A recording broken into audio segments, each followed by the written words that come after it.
eu vou dar o início, só para estar gravando. Então, paz seja convosco, amém? Amém. Dentro do nosso primeiro estudo, que é o estudo sobre a fé, antes de iniciar, nós vamos tirar uma dúvida que ficou colocado alguns domingos atrás. A figura de Cristo, ela está como homem, ela está como Deus nos céus, como que está? E aí nós temos a passagem de Lucas capítulo 24, verso 36 em diante. Falavam ainda essas coisas quando Jesus apareceu no meio deles e lhes disse: paz seja convosco. Eles, porém, surpresos e atemorizados, acreditavam estarem vendo um espírito. Mas ele lhes disse: por que estáis perturbados e por que sobem dúvidas ao vosso coração? Vede as minhas mãos e os meus pés, que sou eu mesmo. Apalpai-me e verificai, porque o espírito não tem carne nem ossos, como vedes que eu tenho.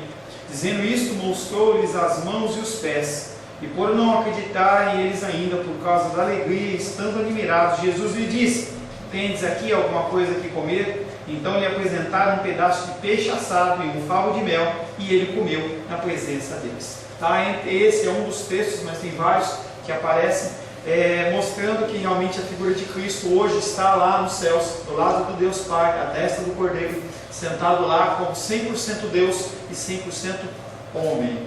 Então já é um prenúncio de como nós vamos estar lá. Nós vamos estar lá como, não como Deus, mas nós vamos estar lá com o nosso corpo humano glorificado. Então creio que vai ter comida, vai ter bebida, vai ser uma festa santa, entendeu? Mas o mais importante é que o nosso Jesus, ele ressuscitou em carne e ressuscitou em espírito. Se assim não fosse, ele não falaria para se tocar. Ele chegou para Tomé, falou para enfiar o dedo lá na ferida, nos buracos das mãos, e também ele aproveita e pede um lanchinho ali. Tem um peixinho aí, tem um pãozinho aí, ele acaba lanchando. Então era uma dúvida que a gente tinha. Então está sanado. Você vai estar na glória com o Senhor. Se você for salvo de Deus, você vai estar com o seu corpo sem enfermidades, sem dificuldades, e nós vamos se conhecer lá no céu. Seria muito chato se a gente não conhecesse e aparecer os robôs, né? Entenda que a gente não vai ter as emoções que a gente teria aqui, do tipo, a gente sabe que vai ter um parente que não foi salvo, e a gente vai passar a eternidade inteira lamentando. Não, a gente vai ter o juízo de Deus perfeito na nossa mente, vai ser como a mente de Cristo. Nós vamos entender os julgamentos e as determinações de uma maneira tão clara, que aquilo não vai entristecer o nosso coração. A gente vai saber que aquilo ali aconteceu segundo o desígnio do Senhor. A pessoa fez por merecer, digamos assim, e nós, como seres que estaremos na glória com o Senhor, não vamos ficar angustiados, senão seríamos no inferno. Tá? Então nós vamos se conhecer, mas nós não vamos sentir angústia. As emoções humanas, elas vão ser purificadas. Não vai haver esse sentimento de emoção humana que a gente tem hoje. Amém? Mais informações, quando a gente for para a glória, você vai ter, e você vai poder. Tá? Glória a Deus. Tá? Tem muita coisa que a gente trabalha com dedução, a gente trabalha com entendimento da nossa mente limitada, mas o Senhor fala que os pensamentos de Deus não são os nossos pensamentos, e nossa mente não consegue pensar, consegue colocar Deus numa forma tal que a gente consiga entender. A gente consegue entender de Deus o que Deus se revela dele para a gente, porque o conhecimento de Deus é ilimitado. Então ele vai se revelando parcialmente para a gente, porque a gente consegue entender, e a gente vai absorvendo, tomando. Isso aí é como se fosse um delicioso suco, e aquilo vai nos saciando e nos dando cada vez mais sede de Deus. É uma sede interessante, porque Jesus Cristo fala que ele daria a água viva, que a pessoa que tomasse nunca mais teria sede. Mas a gente nunca cansa de ouvir as coisas do Senhor e aprender das coisas do Senhor. É uma sede que nunca acaba, mas é uma sede gostosa, não é uma sede que nos traz nenhum tipo de sofrimento. Glória a Deus.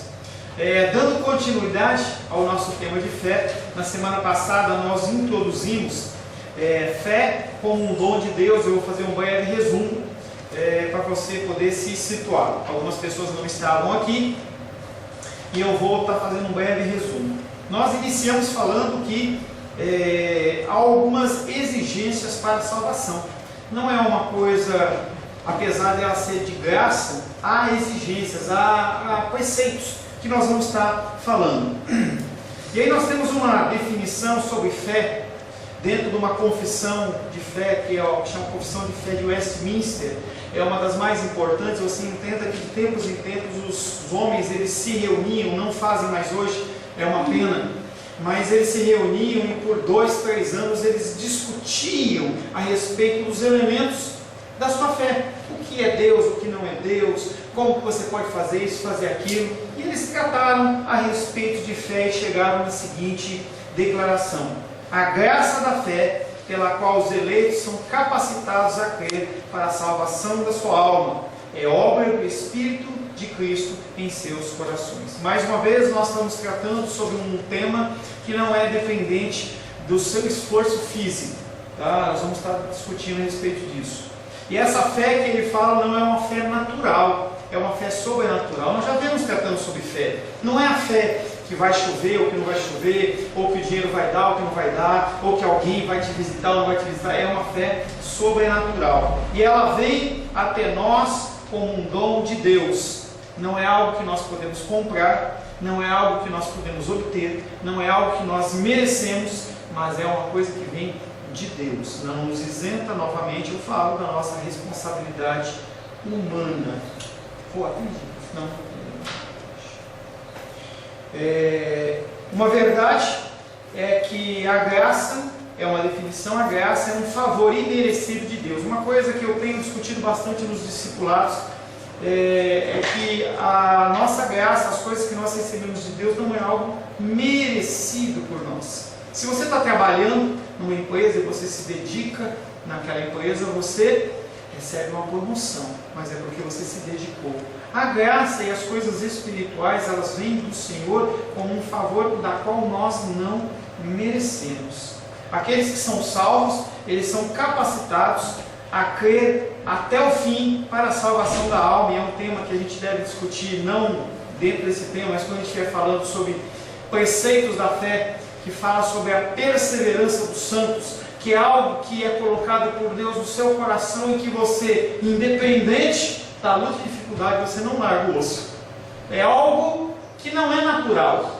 Você está passando por uma luta, passando por uma dificuldade, alguma coisa extrema, e mesmo assim você sofre, você tem tristeza, mas você, eu uso esse termo, não larga o osso. É algo que é embutido no Senhor, que independente do que está acontecendo, você continua fiel. É o que aconteceu na igreja primitiva, por exemplo, quando as pessoas eram lançadas aos leões. Nega a sua fé. Não nega. Nega, não nega, nega, não nega. Vai morrer pelos bichos. E quando a gente trata de um caso pessoal, por exemplo, tudo bem, é fácil. Aí quando trata dos nossos filhos, e quando trata dos nossos entes queridos, mesmo assim, eles não abriram mão da sua fé. Não podemos agradar a Deus se Ele não nos ajudar. Nós falamos na semana passada um pouco sobre isso. As pessoas acham que podem agradar a Deus da sua maneira. Um exemplo claro é o ministério de louvor. Muitas vezes, não é o nosso caso, muitas vezes as pessoas não ensaiam, não se preparam, e aí vem oferecer ao Senhor um louvor, e aí fica ruim, fica feio, e aí eles falam assim: não tem problema, a gente fez e Deus conhece o nosso coração. Conhece, esse é o problema. Deus sabe quando nós fazemos com a motivação errada, Ele faz quando nós fazemos por relaxo, e Ele não recebe. Ele só recebe aquilo que é definido conforme Ele estipula. Ele não está esperando que a gente vá aqui e cante excepcionalmente, porque Ele tem o melhor dos cânticos nos céus. Os anjos, Ele na sua orquestra, porque eles devem ter não sei se são só vozes ali, mas e quando eles cantam, se eles cantassem aqui, a gente ia ficar extasiado. Não tem ser humano que consiga ser um barítono, ou um tenor, ou um soprano, ou qualquer tipo de afinação perfeita como os anjos. Então ele tem uma adoração perfeita nos céus.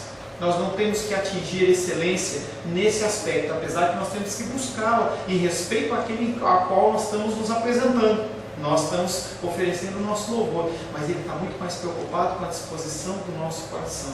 Como você tem vivido? E Ele recebe com muita alegria isso. Nós não podemos agradar a Deus se Ele não nos ajudar, se Ele não nos ensinar. E aí nós começamos a falar sobre uma ordem lógica da salvação. Já falei no domingo à noite e nós falamos o seguinte: uma ordem lógica de salvação existe para que uma pessoa seja redimida. Por exemplo, dizemos que somos justificados pela fé. Isso significa que um pré-requisito lógico para a justificação é que você tenha fé.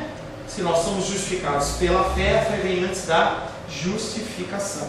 Mas e o que vem antes da fé? Eu não vou entrar em detalhes, porque nós já tratamos disso na semana passada.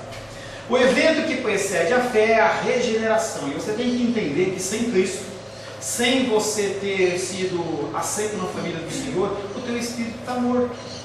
Você anda, você come, você fala, você trabalha, mas você não tem ligação com o Senhor. O espírito do homem morreu a partir do pecado de Adão e Eva, e ele só pode ser resgatado através do sacrifício de Jesus Cristo. Um sacrifício que nós comemoramos na sexta-feira, pela morte dele na cruz, e hoje, pela manhã, há aproximadamente 2016 anos atrás, nesse dia, nessa hora, estava Jesus Cristo falando com Maria Madalena na frente do túmulo. Coisa linda e maravilhosa. Através do sacrifício de Cristo, nós temos livre acesso ao Pai. Essa regeneração é conhecida também como um novo nascimento. É a operação pela qual Deus, o Espírito Santo, muda divina e sobrenaturalmente a disposição do meu coração e do seu coração. Algo diferente acontece. Você não fica, você continua às vezes mentindo, às vezes fofocando, falando mal, agindo de uma maneira errada, mas o teu espírito ele é renovado e você tem a disposição, a possibilidade de falar: pecado? Não vou fazer. A operação pela qual Deus, o Espírito Santo, muda divinamente, sobrenaturalmente a disposição do nosso coração. O Antigo Testamento diz que nós tínhamos uma condição caída e que nós desejávamos o mal continuamente. Pastor, não, eu não era mal. Você era mal. Gênesis capítulo 6, 5 diz: viu o Senhor que a maldade do homem se havia multiplicado na terra e que era continuamente mal todo o desígnio do homem. O Senhor olhava para aquele povo lá atrás de Gênesis e falava assim: povo com coração continuamente mal. Também nós lemos na semana passada Ezequiel 11, 19 e 20 que diz: dar-lhe-ei, está falando da regeneração, dar-lhe-ei um novo coração, um espírito novo porém dentro deles. Tirarei da sua carne um coração de pedra, que era o que eu e você tínhamos no coração antes de Cristo, um coração de pedra, e lhes darei um coração de carne, para que andem nos meus estatutos e guardem os meus juízos e os executem. Eles serão o meu povo e eu serei o seu Deus. E aí você fala assim: não, pastor, isso é do Antigo Testamento. Novo Testamento, Efésios 2:1 diz: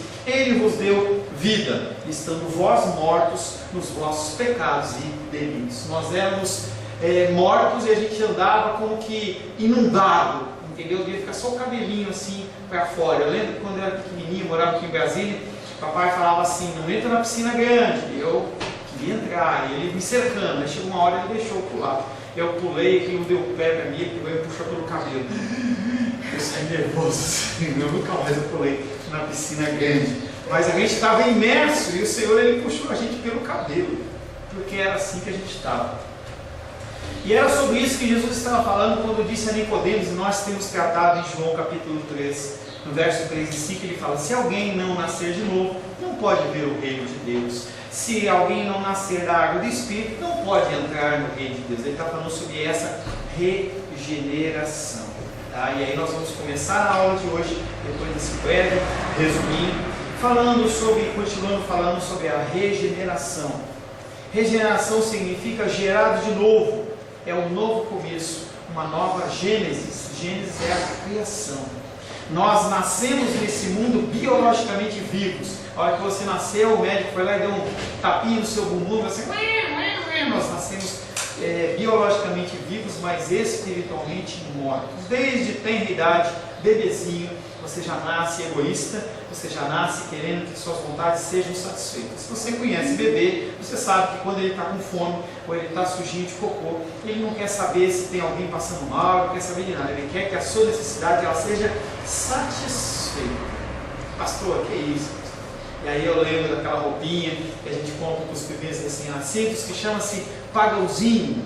E aí o pagãozinho vem porque a gente era pagão mesmo, ruim. Tá? Então a gente trata com isso, a gente vê isso, mas a gente não consegue fazer associação. Vou comprar um pagãozinho para a criança. Você está falando que ela é pecadora. E é assim que nós nascemos. É lógico que a figura de uma criança, do bebê, ela, apesar de ter disposição para o mal, ela não faz tanto mal quanto um adulto. Nós andamos, nós falamos, nós temos interação com muito mais coisa, mas a índole, o coração dela é como o meu e é como o seu, tendente ao mal. Para nos tornarmos espiritualmente vivos, nós precisamos da obra sobrenatural de Deus, o Espírito Santo em nosso coração, e nós já falamos, nós precisamos que haja uma operação. A Beatriz ontem fez uma operação de apêndice, ela retirou o apêndice, estava inflamado, infeccionado lá. Nós também sofremos uma operação espiritual. Você não vê os bisturis, você não vê aqueles abridores de peito, mas quando você recebe Cristo como Senhor e Salvador, aberto o seu peito pelos anjos, é tirado aquele coraçãozão duro, preto, e é colocado um coração que bate, continua sofrendo, continua fazendo um monte de coisa errada, mas você passa a ter vida. A opinião evangélica popular sobre o assunto é: se você quer ser nascido de novo, você precisa ter fé. Portanto, a opinião popular evangélica é que a fé vem antes da regeneração. Se você perguntar para as pessoas no conceito geral evangélico, as pessoas lá entendem que a primeira coisa que acontece não é a regeneração, e sim a fé. E aí o exemplo que eu sempre dou para as pessoas é: nós vamos no enterro e o cara está morto, e você começa a conversar com ele. Por que ele não responde? Porque ele está morto. Como que nós podemos responder ao Espírito Santo estando mortos? Como é que nós podemos ouvir? Por isso que quando nós estudamos, começamos a estudar, fazer esses estudos sobre bem-aventuranças e falando sobre os conceitos da fé, esses conceitos são para crentes, para cristãos, pessoas que já foram regeneradas. Se você quiser forçar uma ideia, como bem-aventurados que choram, que nós vamos falar depois do intervalo, para uma pessoa que não é cristã, ela vai falar assim: você está louco? Você não está batendo bem na bola? Eu quero é ser feliz, como que eu vou chorar? A pessoa não consegue entender, mesmo a gente não consegue entender. E hoje eu vou dar um conceito que vai te facilitar um pouco esse entendimento do bem-aventurados que choram. Essas coisas, esses conceitos são para regenerados, em que eles ouvem aquilo através do Espírito Santo e conseguem, começam a ter um pequeno entendimento daquilo, e você começa a cada dia, passando pelo processo de santificação progressiva, começar a crescer e entender. A ideia implica em que a nossa condição caída, enquanto ainda estamos na carne, enquanto ainda estamos mortos em delitos e em pecado, nós podemos crer que somos novas criaturas. Mas essa ideia está em conflito com o Novo Testamento, que ensina sobre a regeneração. Não importa o que eu acho, não importa o que você acha, importa o que a palavra de Deus diz. Você pode não entender muito bem, mas você tem que buscar o entendimento do Senhor através do Espírito Santo, que Ele fala. Se você quer sabedoria, peça a sabedoria que Ele vai te dar. Por isso que quando você for ler a palavra de Deus, quando você for participar de um estudo, quando você for entrar na igreja, a primeira coisa que você tem que fazer é orar, conversar com Deus, falar: Deus, estou entrando num âmbito espiritual. Se eu quiser entender isso de uma maneira natural e carnal, eu não vou entender.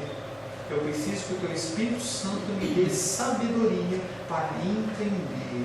É uma coisa que sempre que eu leio um texto para vocês aqui, em especial domingo à noite, eu peço: Senhor, nos dá um espírito ensinável.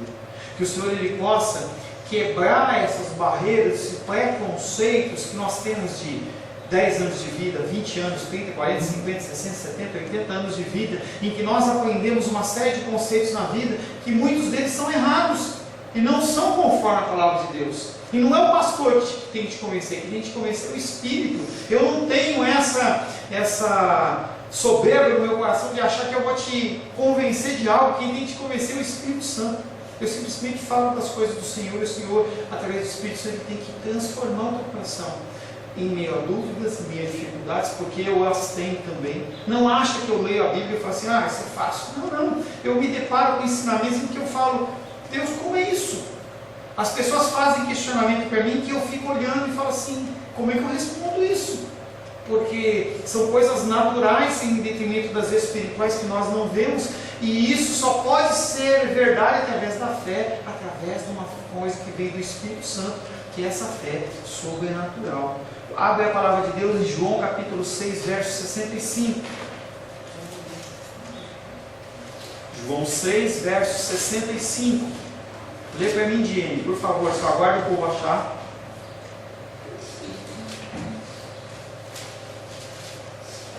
Parou de ouvir as folhinhas? Você lê. Pode ler. E prosseguiu: por causa disto é que vós tenho dito, ninguém poderá vir a mim, se pelo Pai não lhe for concedido. Não é disposição humana. E aí você falou vós, mas é vos. E prosseguiu por causa disso, é que vos tenho dito. Jesus Cristo falando com as pessoas que o ouviam: ninguém pode vir ao Pai, se pelo Pai não lhe for concedido. Bem aqui, Deus me respondeu uma coisa. Eu estou louca para converter minha vida.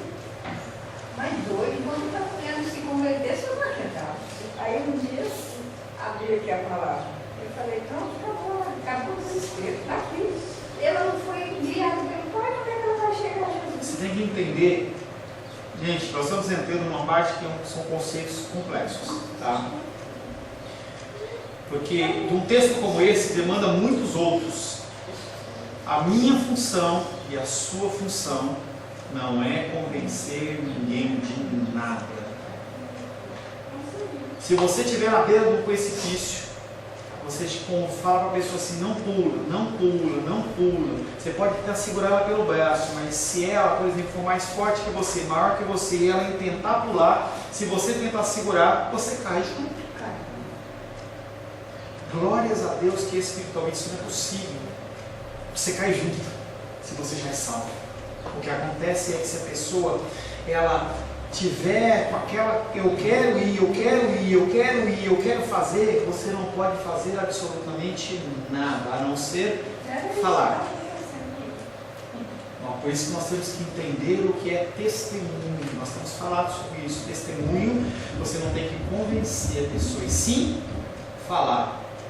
Todos são pecadores. De uma maneira mais doce, mas na lata. Nós somos pecadores, destinados ao inferno. Se você não aceitar Jesus Cristo na sua vida, você vai para o inferno.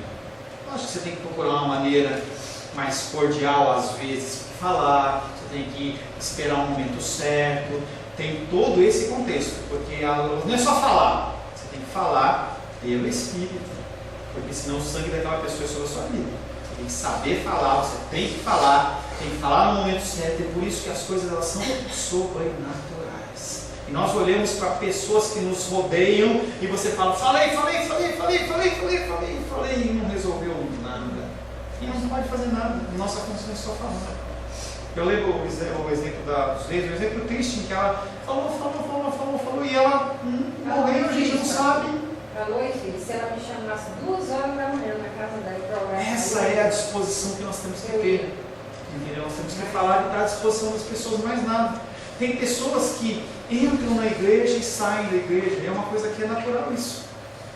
Tem pessoas que meu coração fica triste de ver postagens no Facebook que a pessoa faz isso, faz aquilo. Você fala, poxa, a gente falou, a pessoa deu a entender que estava gostando, que estava entendendo.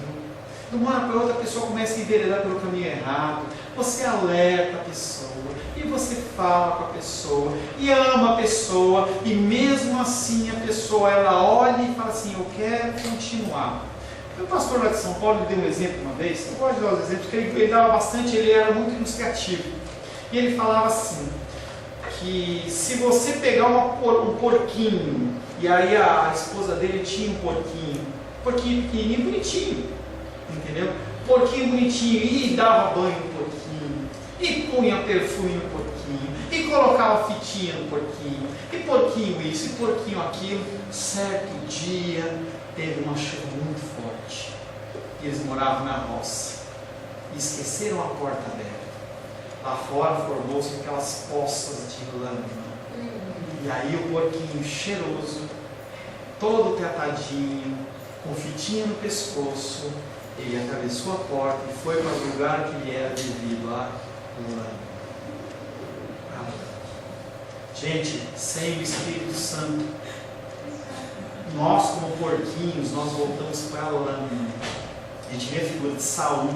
Saul, quando ele fez aquelas coisas erradas e o Espírito de Deus se afastou dele, ele fez altas barbaridades, ele ficou louco. Apenas quando um homem de Deus tocava a sua harpa, Davi, ele sentia paz no seu coração.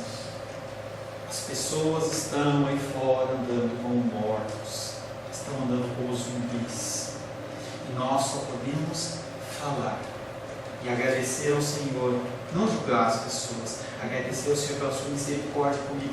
Mas por que eu fui e ele não foi? Querido, só na glória. Eu não tenho essa resposta para você.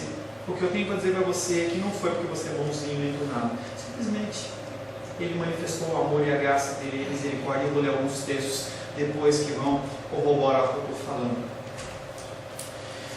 A razão fundamental porque alguns respondem com fé ao Evangelho, mas outros não, é que alguns e não todos são regenerados pelo Espírito Santo. O aspecto difícil dessa doutrina é que Deus, através do Espírito Santo, não vivifica todos, e isso é o que leva muitos a tropeçarem nessa ideia. Se a fé salvadora é dom de Deus, né, Edilene? Eu estava conversando com a Edilene sobre esse assunto essa semana. Se a fé salvadora é dom de Deus, o Espírito Santo, se Deus exige esse dom para a salvação, por que ele não dá para todos? E aí o nosso coração, o meu coração pelo menos, fica que nem uma ameixa, porque a gente, em alguns assuntos, a gente aceita, mas a gente luta com isso. Isso nos traz a doutrina da eleição. A fé salvadora está ligada à eleição. Na primeira sentença do capítulo da fé salvadora da Confissão de Westminster, a graça da fé, pela qual os eleitos são capacitados a crer para a salvação da sua alma, é obra do Espírito de Cristo em seus corações. A afirmação indica que nem todos são capacitados a se tornarem cristãos, mas somente aqueles a quem Deus determina dar o dom da capacitação. Isso é a essência da doutrina da eleição. Romanos capítulo 9, versos de 6 a 13. Romanos capítulo 9, versos de 6 a 13.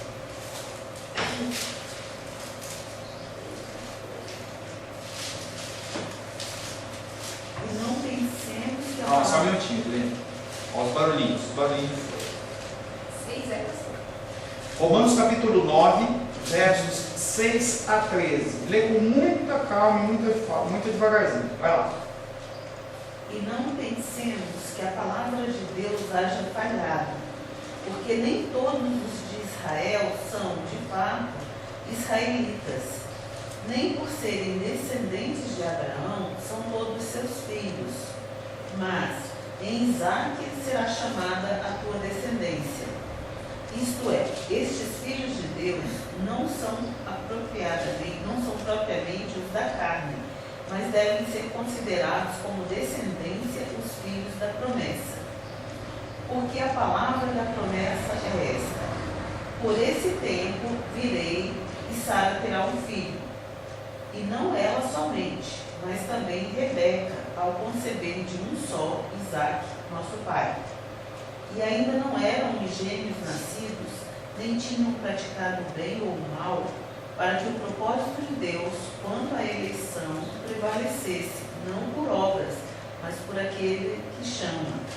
Já fora dito a ela: o mais velho será servo do mais moço. Como está escrito: amei Jacó, porém me aborreci de Esaú. Entendendo que esse aborreci aí é bem aliviado. A tradução correta é odiei. Vixe Maria. Odiei. Mas por quê? E aí o apóstolo Paulo, antes que você faça a pergunta derradeira, ele responde para você. Romanos 9,14. Que diremos, pois, a injustiça da parte de Deus? De modo nenhum. Paulo já responde para você.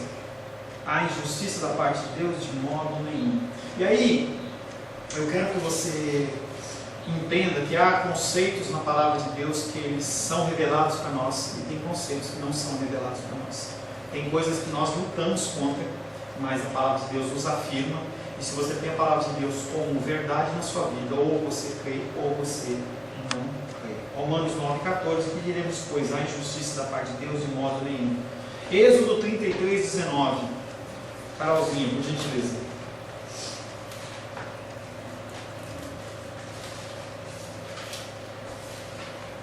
Tem um texto que está faltando aqui que eu não vou achar.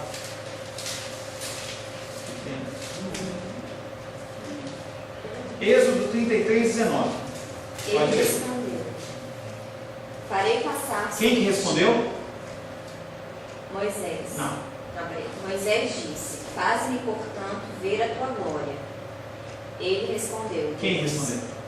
Deus. Deus respondeu para quem? Moisés. Quem está falando é Deus. Continue, por gentileza. Farei passar sobre ti todos os meus benefícios e proclamarei diante de ti o nome de Senhor.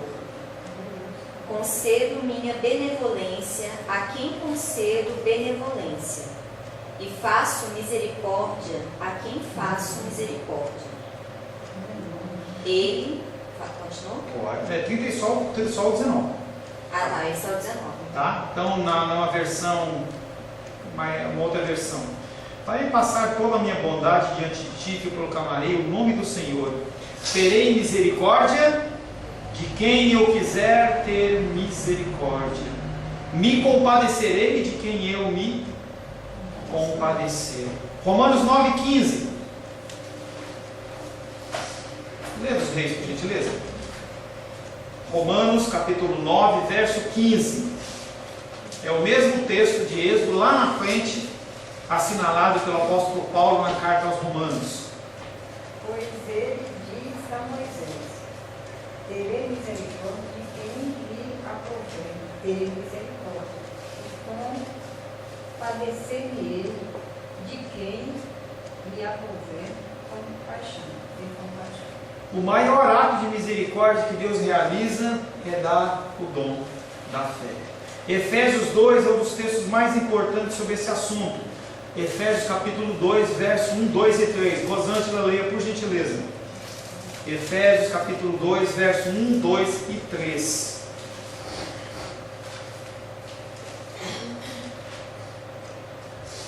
Ele nos deu vida, estando nós mortos nos nossos delitos e pecados, nos quais andaste outrora, segundo o curso deste mundo, segundo o príncipe da potestade do ar, o espírito que agora atua nos filhos da desobediência, entre os quais também todos nós andamos outrora, segundo as inclinações da nossa carne, fazendo a vontade da carne e dos pensamentos, e éramos por natureza filhos da ira, como também os demais. O apóstolo está dizendo que, embora os cristãos compartilhem com toda a raça humana de uma natureza caída e corrupta, eles receberam esse benefício maravilhoso de serem vivificados pela graça de Deus, pela qual foram redirecionados para não andarem segundo as concupiscências da carne e os desejos da mente. A boiada está andando e o Senhor, Ele escolhe e separa uns para sair dessa boiada.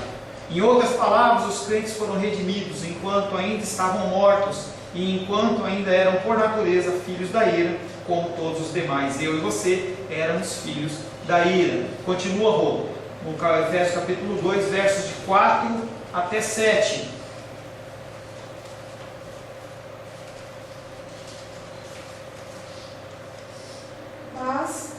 Mas Deus, sendo rico em misericórdia, por causa do grande amor com quem nos amou, e estando nós mortos em nossos delitos, nos deu vida juntamente com Cristo. Pela graça sois salvos.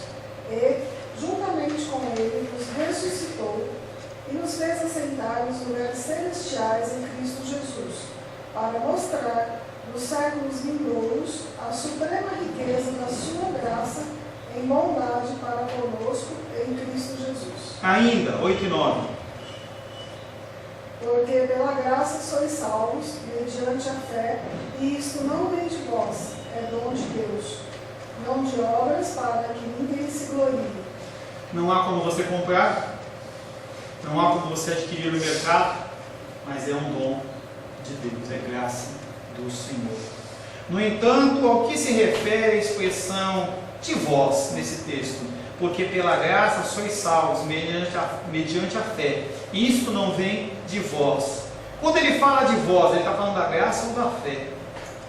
Na estrutura gramatical desse texto, o antecedente da palavra isto é a palavra fé. Você tem que analisar gramaticalmente. Pastor, você não tem, eu tenho que saber português para ler? Tem que saber português.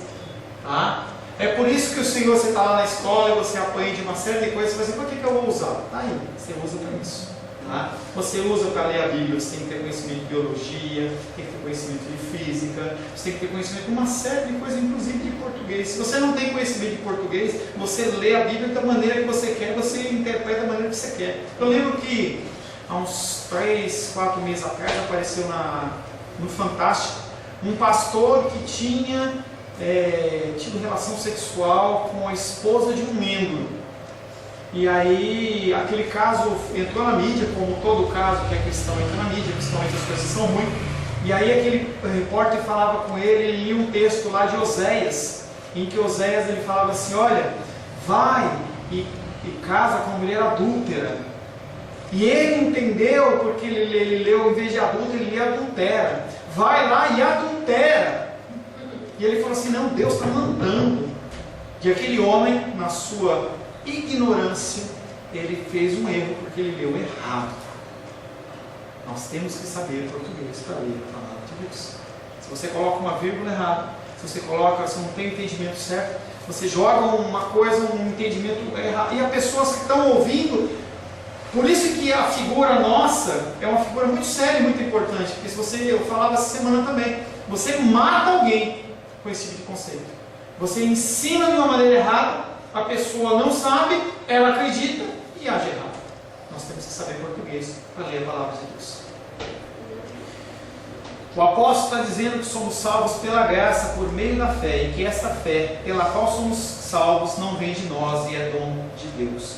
Quando pensamos nas riquezas da misericórdia divina, pela qual fomos redimidos, e consideramos que a fé pela qual somos salvos não vem de nós, mas como resultado direto da intervenção sobrenatural de Deus em nossas vidas, nós deveríamos estar constrangidos e dobrar os nossos joelhos em gratidão e ação de graças. E aí é um gancho para o tema depois do intervalo, que é bem-aventurados que choram.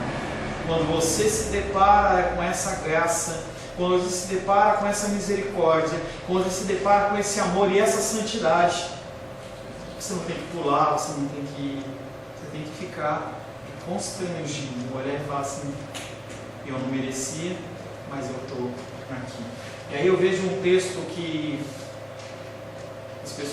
os jovens hoje pulam. Eu acho bonito eles dançarem, pularem na presença do Senhor em músicas, mas se a pessoa estivesse realmente entendendo a sua situação, ela não iria pular, ela iria de joelhos. Os avivamentos, eles não são avivamentos para você pular e dançar, é arrependimento, em que o Espírito Santo ele vem com uma força maior, se assim eu posso dizer, em que você é tão constrangido da sua situação pecaminosa, é como se tivesse mudado a lâmpada. Você está com a lâmpada na sala, daquelas redondinhas de abajur, e você acha que está tudo certo. E aí vai lá e coloca aquela lâmpada de 150 watts, a sala fica clara, você olha assim, como está bagunçado. O reavivamento basicamente é isso. Você vê a sua situação pecaminosa perante um Deus santo, um Deus misericordioso que te alcança sem você ter merecimento, e ali você tem que se arrepender. No que diz respeito ao aspecto da experiência, todos temos a mesma história. Sabemos que não aceitamos a Cristo movidos pela nossa própria carne. Você não fez isso porque você quis. Em algum momento da sua vida, o Senhor ele incendiou o seu coração. Sabemos que foi necessária a obra interior de Deus, o Espírito Santo, para nos mudar de pessoas contrárias às coisas de Deus. E eu na semana passada, domingo à noite, quando eu falei isso, que nós, em nossa essência, nós odiamos a Deus. O Gabriel estava sentado na segunda fileira aqui, o Gabriel tem 15 anos, 14 anos, ele arregalou o olho. Nós, na nossa essência, nós não amamos a Deus. As coisas de Deus, nós somos contrários. nós queremos dormir, nós queremos encher a nossa pança, nós queremos que tudo seja para a gente, nós queremos dormir tarde, nós queremos fazer as coisas que não agradam ao Senhor, porque as coisas que agradam ao Senhor confrontam a nossa carne. A nossa carne quer fazer uma coisa e o Espírito fala, não, isso está errado. E você bate o seu pezinho que nem aquelas crianças no mercado, eu quero isso.